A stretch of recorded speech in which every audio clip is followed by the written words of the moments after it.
Hi everyone, today I'm going to be showing you how to convert from mono to stereo waveform view in FL Studio.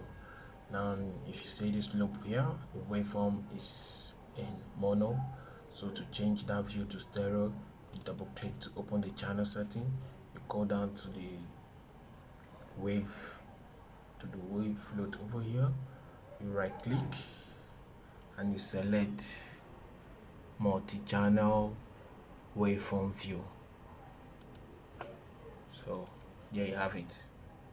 That's double waveform.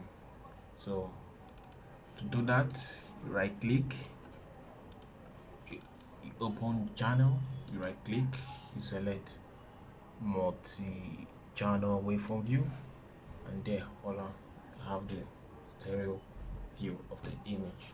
So if you like this and you want more tutorials, hit also your question on the comments and subscribe to my channel.